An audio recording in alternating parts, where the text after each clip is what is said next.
This is Darren Marchant with American Nomad News with a public policy segment.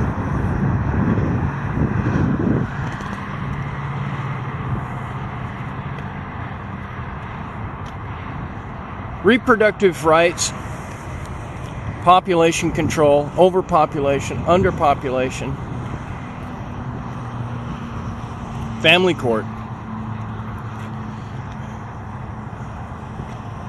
Unless we really understand the underpinnings of the meanings of these words and their impact on society, they're just buzzwords.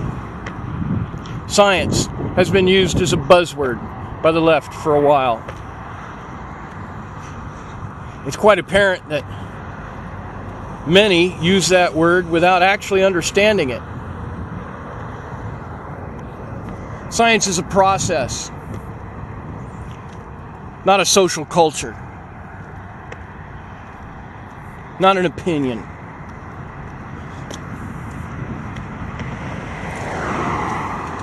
Science is a field of study, the field of study.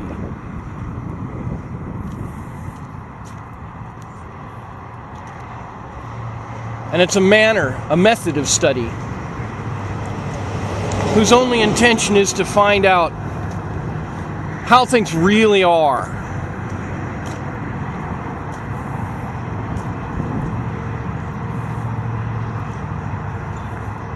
A myth has been propagated that humanity is overpopulated. It's based on the idea that at a certain point, the earth can only handle so many people. And that is the grain of truth upon which the lie is built. A mountainous tower of lies.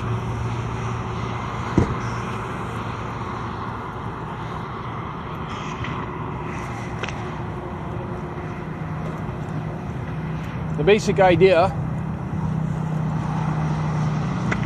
is that we will run out of resources and pollute our world. An inherent judgment on what might be, on what people might do, on how we might manage the world, all with a pessimistic slant.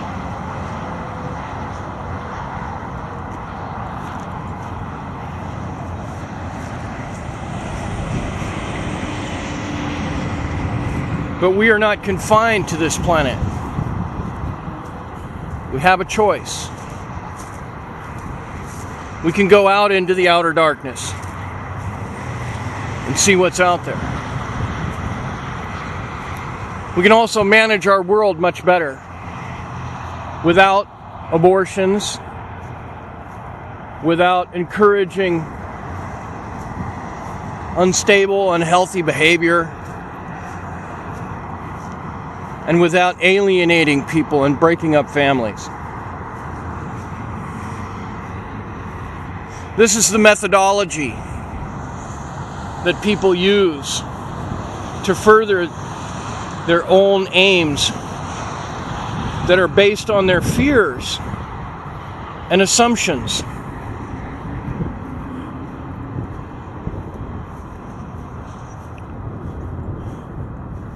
Demographics is the study in statistics of the context of human lives. How old is a person? What is their sex?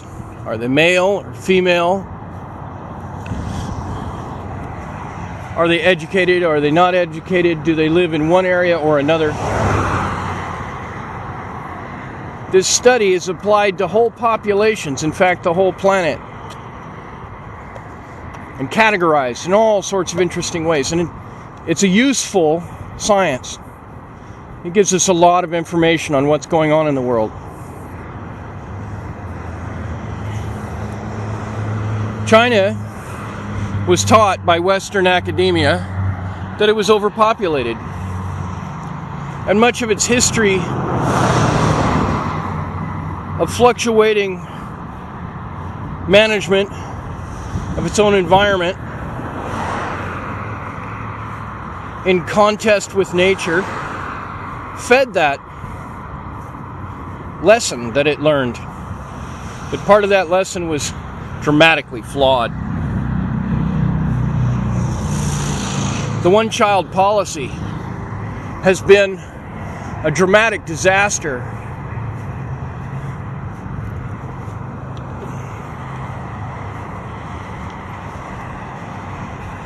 for China. I'm at 6 minutes. I have to keep it under 15 minutes because I don't have editing ability. And YouTube will only allow me to put up 15-minute segments.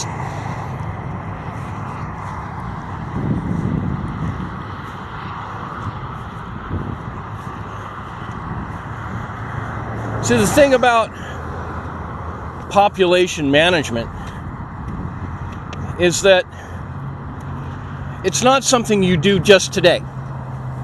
Fix it today and it stays good. It's not like that.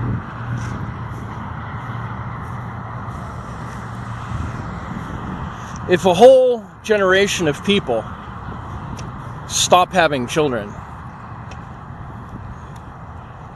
that's like a skinny spot on a conveyor belt. It's going to come back around again.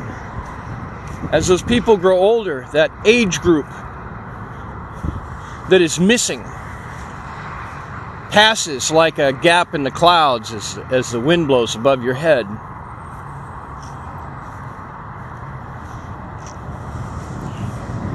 And that can happen when there's a war and lots of men die out of proportion to the women. It can happen when there's a dramatic rise in a disease in a community that strikes a particular age group, the elderly or the very young.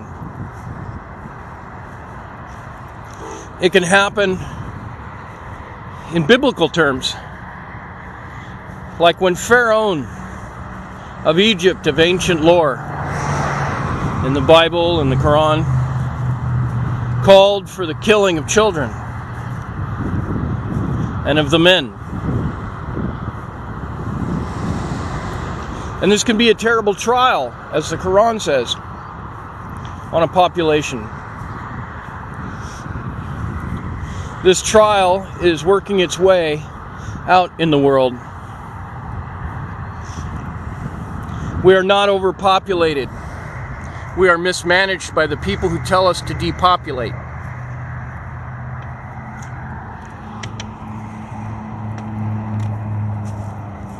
It is time for us to look forward to the future. To make things happen. And not to follow the will of those who tell us we are required to fail.